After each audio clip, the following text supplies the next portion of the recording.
Furahia na uburudike na vipindi vya Bujumbura TV. Hello brother and sister, are you cool? I guess you're doing good as we are, guys. We love you so much. This is Bujumbura TV. Kipindi Music Planet, mugwa mukwa rappers, mugwa mukwa abaririmbyi, mugwa mukwa abantu bose bikora utuntu twiza tumeze neza tugezwe. Right on the mic uko nayi big, right kuri kamera twona Scott. Ubu turi hehe, turi mu Nyakabiga twagiye gutembera abarinzi batandukanye mu Nyakabiga. Turamenya vyinshi reka abarinzi bacu. Dufite umurinzi wacu mushasha. Nawe suyundi, reka tumwakire mzee. Welcome brother. Thanks. Meze neza. Yego cyane. Biraza. Kwatakoze ko tuvuga nande. KAYZO amazina yose ni gute? Yiwanje iki bon amazina ya music ni KAYZO na yenyene n'imchaho. Ayiwawe nabikoza. Aya nabici. Right, KAYZO tugusanga ari kwatembera nyene kwa tukuza ufise ikintu gishasha nyene mu muziki wacu ndundi indirimbo shasha bica biracika amadi atandukanye. Iyo ndirimbo d'abord wayikoreye kwande? Titre yitwa Musani wabo. Titre y'indirimbo yitwa Musani wabo ni indimbanje shasha. Kimoto bushasha maze indwi imwe yonyene sose. Right, wayikoze kwande? Nayikoreye kwa Masterland. Ndayikoze kwa producer bashika batatu bose. Masterland nyene ubwiwe no yayikoze. Right, ni Musani wabo ni indirimbo ivuga ivyo urukundo. Wagize inspiration kwande, wakuye kwande inspiration? Donc inspiration novuga ko nta muntu numwe nigize ni inspira ko mu kwandika indirimbo gusa ni jewe jenyene nicaye ndumva yuko ntegerezwa gukora ikintu kimeze neza. Komno ari indirimbo yanje ya mbere novuga ko niyo indirimbo iri officiel yanje bwa mbere kuko ari izindi nataye navuze ntika nkora ikintu ciza gisumba byose nari nimaze gukora. Wayiririmbye uririmba indirimbo y'urukundo indirimbo meze neza igenda novuga ati mu mudiho wa R&B, right? Mugatwa turaba neza tukora amajambo avugwamo n'amajambo mengo kuririmbira umukobwa. Eske warabaye ari umuntu ko arondera canke yemeze gute? Oya gusa naragerageje gucreate nyene ikintu gishobora gushika kure igatanga message ku bajene bose.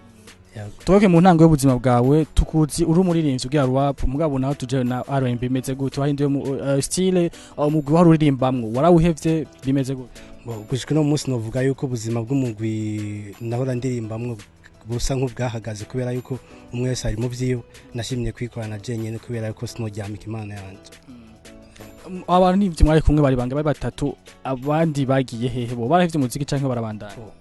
Twavuga yuko bose basa n'abariko barakora muri music parce que umwe ni Kenny Starch muramuzi muri Master Music no producer ubundi ariko arakora nyene ibindi bintu vyiwe nanje ndiko ndakora urumva twese turi mu muziki.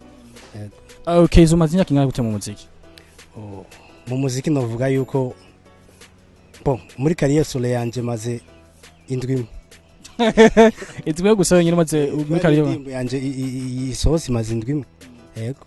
Muri career naho uri kumwe n'abandi baririmbyi ba Kenny Starch n'abandi watangwe hari igihe ico gihe. Hari muri 2015 no twinjira muri studio turakora indirimbo yacu ya mbere nk'umugwi wa Fine Boys mugabo ava twari dusanzwe twiyantrena mu kwandika mu gukora ama beat ibintu nk'ibyo nyene. None ko indirimbo yakoze na Masterland mukamwari kwe mu mugumwe na Kenny gute indirimbo yakoze na Master kuko itakoze na Kenny ubwiwe? Novuga yuko muri Master Music ufise ama projet menshi yizo Kenny Starch ariko arakora ubwiwe mugabo nashimye gusohora iyo Masterland yakoze kubera niyo numvise yuko yongirira entre nziza mu muziki. Mu ubuzima bwa Kenny Starch na wewe buhagaze gute ubugenzi bwanyu bwarabandanyije canke nta kintu mwamutwito biteka ko mwebwe byaraheze? Gushika no munsi ubuzima bwanje na Kenny Starch burabandanya kandi bahagaze neza turavugana umwanya ku mwanya tuba turi kumwe umwanya munini turawumarana hama ikintu gishasha mu twitega ko nuko bagiye guproduce indirimbo zanje mugabo byo kuvuga COLLABO cyangwa indirimbane nawe ntabyo ndiko ndategura mu minsi. KAYZO ariga? Yego.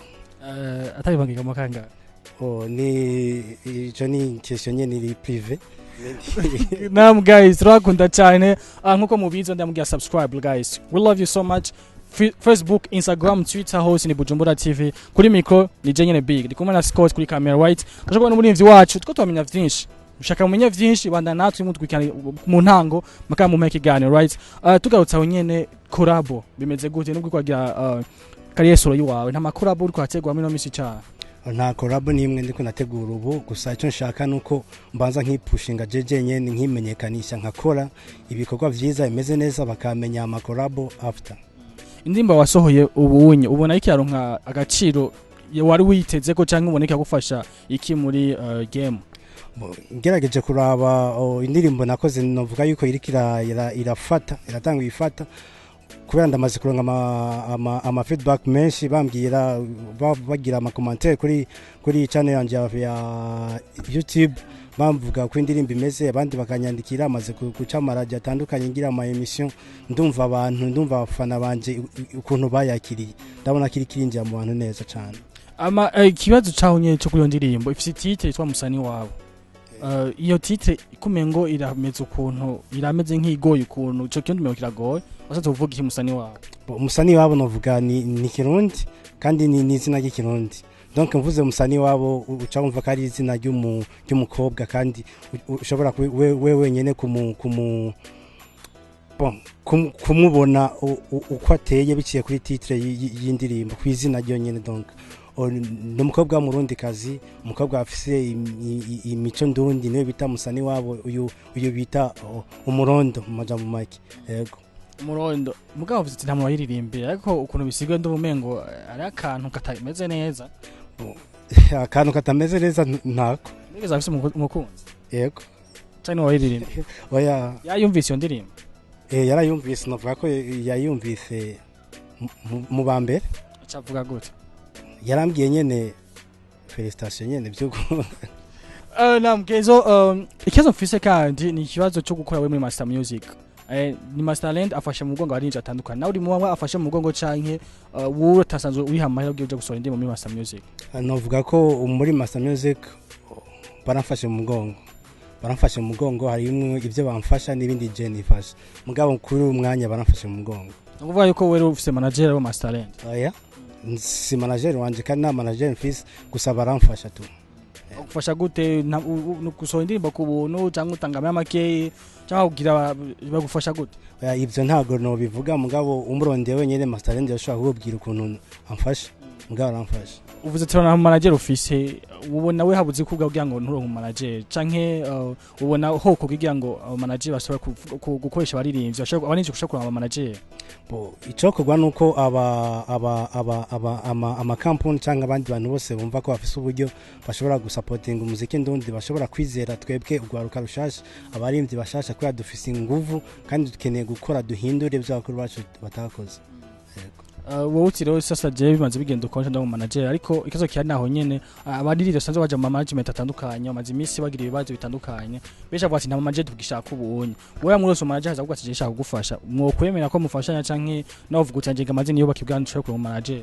Ndibaza umu manager wese yoza canke undi muntu bashaka kumufasha tukavugana kandi tukakora kubera yuko ujya muntu agira ikibazo muri management ndibaza birava ku bintu byinshi labdo ushaka gusanga nta kontra bafitaniye mugabo sinumva yuko ufitaniye kontra n'umuntu ushobora kugira ikibazo kuko kontra irakuvugira kandi kaguserukira. Naho tuje mu za busanzwe bwawe bwa misi yose nuko cyangwa umuziki ndundi umurimbyi wa mbere keza kunda ninde? Ngaha mu Burundi nakunda bose kwa bose barakora. Usumvye abandi kunda KAYZO wikuyemo? KAYZO wikuyemo cyane Kirundi navuze havuze gishino? Nta wundi amasere ntumwemera? Nakubwiye nemera KAYZO. Namasa ntumwemera guys mwe ko mavyumva amaso muvyumva muri ivyo mukora tuje kubakobwa nawe umukobwa wemera ndazi ko tamukobwa nawe? Umukobwa ndemera Shani Queen. Nta wundi wemera atari Shani Queen? Niwe yabatanguriye arabasumba bose. Umwe makora yabatanguriye? Emira Semira batanguriye benshi bariko babishunga mu muziki batanguriye hariho ni benshi twese Shani Queen. Abariko barakora bigashimwa je nakugendemera Shani Queen. Shani Queen wemera mu maririmbyi bavuga ati generation shash na wemera ndi bose hamwe ndemera KAYZO. Generation ya kera ya kera ndemera abacanca misi. Naganda gushimira cyane mutanga. Merci beaucoup. Akaje makari kwibujumbura TV n'afani ba. Ndashimye cyane Bujumbura TV yampaye umwanya agashobora gushikiriza abafani banje ivyumviro byanje kandi vraiment big up sana magize umutima w'urukundo n'undi musimwe mwampamagaye nzoza. Merci beaucoup amana ugire amafanikio mema ku muziki wawe. Asante. Right guys, turakunda cyane yali big kuri micro ndi kumana Scott kuri camera. Right, bandamubwira subscribe na like na comment. Guys, ni Facebook, Twitter, Instagram, hose ni Bujumbura TV. Wow, turakunda cyane, ciao ciao. Get ties. Furahia na uburudike na vipindi vya Bujumbura TV.